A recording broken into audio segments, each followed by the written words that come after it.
Halo semua penonton setia Indo Populer. Industri pertahanan Indonesia perlahan tapi pasti mulai menunjukkan kemajuan signifikan. Meskipun belum sepenuhnya mandiri, berbagai upaya telah dilakukan untuk mewujudkan kemandirian tersebut. Salah satu pencapaiannya adalah pengembangan dan rencana produksi massal roket pertahanan dalam negeri, yaitu Erhan 122B. Erhan 122B merupakan hasil kolaborasi sejumlah pihak, termasuk PT Pindad, PT Dahana, dan PT Dirgantara Indonesia atau PTDI, dan lembaga lainnya yang tergabung dalam Konsorsium Roket Nasional. Program ini diawali pada tahun 2005 di bawah naungan Kementerian Riset dan Teknologi, kemudian dilanjutkan oleh Kementerian Pertahanan. PT Pindad sendiri bertanggung jawab atas proses perakitan roket ini. Direktur Teknologi dan Pengembangan PT Pindad mengungkapkan bahwa keberhasilan Erhan 122B merupakan buah dari kerja keras tim yang konsisten sejak awal. Proses pengujian Erhan 122B menjadi salah satu tahapan paling menegangkan. Roket ini telah melalui berbagai uji coba sejak tahun 2014 dengan beragam penyempurnaan untuk meningkatkan performa. Erhan 122B memiliki berat total 64 kg dengan hulu ledak seberat 18 kg yang cukup untuk menghancurkan target secara efektif. Roket ini dirancang untuk mendukung operasi artileri Medan Korps Marinir Indonesia dan dapat diaplikasikan pada berbagai sistem peluncur roket seperti MLRS atau Multiple Launch Rocket System, yaitu Macan, RM-70 Grad dan RM-70 Vampir, maupun Norinco tipe 90 buatan Tiongkok. Dengan keberhasilan ini, diharapkan Indonesia semakin mandiri dalam memenuhi kebutuhan pertahanannya. Roket Erhan 122 adalah keluarga artileri roket yang dikembangkan oleh PT Dirgantara Indonesia. Rudal diketahui mencapai kecepatan maksimum Mach 2,95 atau 3.614 km per jam, dan jangkauan maksimumnya mencapai 32 km.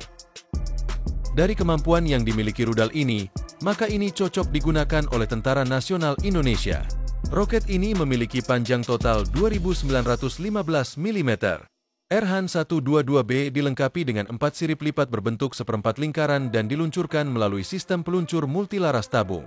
Rudal Erhan 122B merupakan pengembangan roket sebelumnya, yaitu D230 tipe RX 1210 yang dikembangkan oleh Kementerian Riset dan Teknologi, yang memiliki kecepatan maksimum Mach 1,8 atau 2.205 km per jam, yakni bisa mencapai kecepatan suara. Pada Maret 2012, sebanyak 50 roket Erhan 122 diluncurkan di Pusat Latihan Tempur TNI Angkatan Darat Batu Raja, Kabupaten Ogan Komering Ulu, Sumatera Selatan. Erhan 122 berfungsi sebagai senjata berdaya ledak optimal dengan sasaran darat dan jarak tembak sampai 26 km. Dengan spesifikasi tersebut, Erhan 122B menjadi salah satu bukti nyata kemajuan teknologi pertahanan Indonesia. Roket ini tidak hanya memperkuat arsenal militer, tetapi juga menunjukkan potensi besar industri strategis dalam negeri. Sejarah pengembangan rudal ini berawal pada tahun 2007 saat Kementerian Riset dan Teknologi membentuk tim D230 untuk mengembangkan roket berdiameter 122 mm dengan jarak jangkau 20 km. Prototipe roket D230 ini dibeli Kementerian Pertahanan dan Keamanan untuk memperkuat program 1000 roket. Pemerintah membentuk Konsorsium Roket Nasional dengan Ketua Konsorsium PT Dirgantara Indonesia sebagai wadah memasuki bisnis massal yang sudah ada sejak 2005. Namun, baru dikembangkan roket D230 pada 2007 hingga terbentuk konsorsium tersebut. Konsorsium pengembang Erhan 122B melibatkan berbagai industri strategis yang berperan dalam pembuatan berbagai komponen roket. PT Pindad bertanggung jawab atas pengembangan launcher dan sistem penembakan, menggunakan platform yang dimodifikasi seperti gas, Nissan, dan Perkasa, dilengkapi dengan laras 16 serta mobil peluncur dengan hulu ledak. PT Dahana menyuplai bahan propelan, sementara PT Krakatau Steel menghasilkan material untuk tabung dan struktur roket. PT Dirgantara Indonesia berfokus pada desain serta pengujian jarak terbang roket tersebut.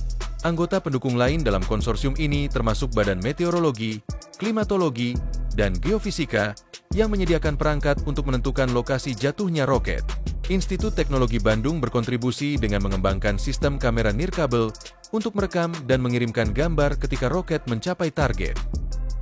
Selain itu, sejumlah perguruan tinggi seperti Universitas Gadjah Mada, Institut Teknologi 10 November, Universitas Ahmad Dahlan, dan Universitas Surya Dharma turut berperan dalam pengembangan roket. Nama awal roket, D230, kemudian diubah menjadi Erhan-122 setelah dibeli oleh Kementerian Pertahanan. Membangun sistem isolasi termal untuk roket militer adalah tantangan besar. Para peneliti harus melakukan berbagai uji coba sebelum mencapai hasil yang sempurna pada Erhan-122. Pada tahun 2003, mereka mencoba menggunakan baja dengan ketebalan 1,2 mm sebagai material utama, tetapi material ini cepat mengalami kerusakan. Hal ini mendorong mereka untuk memperbaiki sistem isolasi termal. Ketika roket diluncurkan, suhu yang dihasilkan bisa mencapai 3000 derajat Celcius. Suhu tinggi ini bisa berdampak fatal jika isolasi termal tidak berfungsi dengan baik. Untuk mengatasi hal ini, ruang isolasi termal dilapisi dengan bahan seperti karet atau polimer yang mampu menahan panas. Selain itu, material aluminium dipilih sebagai bahan utama roket karena ringan dan memiliki kemampuan menghambat panas yang baik. Serangkaian perbaikan ini akhirnya membuahkan hasil, menghasilkan roket yang tidak mengalami kerusakan selama pengujian. Pada 6 November 2010, uji penembakan roket dilakukan di Batu Raja, Sumatera Selatan. Pengujian melibatkan 3 roket berkaliber 122 mm dengan hulu ledak asap dan 1 roket dengan hulu ledak aktif. Selanjutnya, pada 28 Maret 2012, dilakukan tes tambahan dengan menembakkan 50 roket menggunakan peluncur gas yang dikembangkan oleh PT Pindad. Roket ini memiliki jangkauan hingga 15 km dan kecepatan mencapai 1,8 Mach. Erhan-122 secara resmi diperkenalkan ke publik dalam acara Indodefense 2014 yang berlangsung dari 5 hingga 8 November 2014, setelah sebelumnya melalui uji coba pada Maret 2014. Program pengembangan roket Erhan-122B dimulai pada tahun 2014 dengan pendanaan dari APBN. Uji dinamis pertama dilaksanakan pada Juni 2015 sebagai bagian dari implementasi konsorsium yang dimulai pada tahun yang sama. Selanjutnya, pada 20 Agustus 2015, uji dinamis kedua dilakukan dengan menembakkan 6 roket menggunakan RM-70 MLRS milik Korps Marinir Indonesia. Uji dinamis ketiga dilakukan pada 27 sampai 29 Januari 2016 di Pantai Tempur Sari, Lumajang, Jawa Timur. Kegiatan ini dihadiri oleh perwakilan dari Kementerian Pertahanan RI dan berbagai perusahaan pertahanan nasional. Pengujian ini menggunakan metode ground-to-ground dengan berbagai jenis muatan hulu ledak, yakni 4 unit dumi, 9 unit asap, 8 unit tajam, dan 4 unit telemetri. Muatan dumi dan asap digunakan untuk mengamati titik jatuh roket. Muatan tajam diuji sebagai simulasi kondisi sebenarnya, sedangkan muatan telemetri dipakai untuk menganalisis lintasan roket. Hasil uji menunjukkan jarak jatuh roket berada di kisaran 22 sampai 23 km pada sudut elevasi 30 derajat dan 25 sampai 26 km pada sudut elevasi 50 derajat. Pengembangan rudal Erhan-122B terus menjadi prioritas dalam upaya Indonesia meningkatkan kemandirian alutsista strategis. Program ini tidak hanya mencerminkan kerjasama antara berbagai pihak dalam negeri, tetapi juga menjadi langkah penting untuk mengurangi ketergantungan pada produk militer impor. Setiap tahap pengujian dilakukan dengan tujuan untuk menyempurnakan kinerja rudal, mulai dari daya jelajah, akurasi, hingga stabilitas lintasan.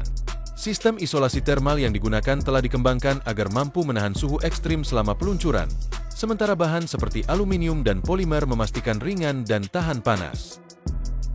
Teknologi telemetri menjadi bagian penting dalam pengujian, memungkinkan pemantauan lintasan secara real-time. Data ini digunakan untuk mengevaluasi performa roket dan melakukan penyesuaian agar memenuhi standar operasional militer. Erhan-122B dirancang kompatibel dengan berbagai jenis peluncur, seperti MLRS RM-70 milik Korps Marinir, serta peluncur lain yang dikembangkan dalam negeri seperti Macan MLRS. Fleksibilitas ini memberikan keunggulan operasional dalam berbagai medan dan skenario tempur. Dengan mengandalkan bahan baku lokal dan kemampuan produksi dalam negeri, biaya pengembangan dan produksi roket dapat ditekan. Hal ini memungkinkan Indonesia memproduksi rudal secara massal untuk memenuhi kebutuhan domestik dan bahkan berpotensi untuk ekspor. Keterlibatan perusahaan seperti PT Pindad, PT Dahana, PT Krakatau Steel, dan PT DI, serta lembaga riset dan perguruan tinggi, membantu meningkatkan kompetensi industri strategis nasional. Program ini juga menjadi sarana transfer teknologi dan pengembangan sumber daya manusia. Erhan-122B memberikan solusi efektif untuk memperkuat kemampuan artileri medan TNI. Dengan jarak tembak hingga 26 km, rudal ini mampu memberikan daya gentar yang signifikan dalam menjaga kedaulatan wilayah. Kedepan, konsorsium berencana untuk mengembangkan varian rudal dengan jarak tembak lebih jauh dan daya ledak lebih besar. Ada pula potensi integrasi dengan sistem kontrol canggih untuk meningkatkan akurasi, serta eksplorasi material baru yang lebih efisien dan ramah lingkungan. Dengan keberhasilan Erhan 122B, Indonesia semakin dekat untuk menjadi pemain utama dalam pengembangan teknologi pertahanan di Asia Tenggara.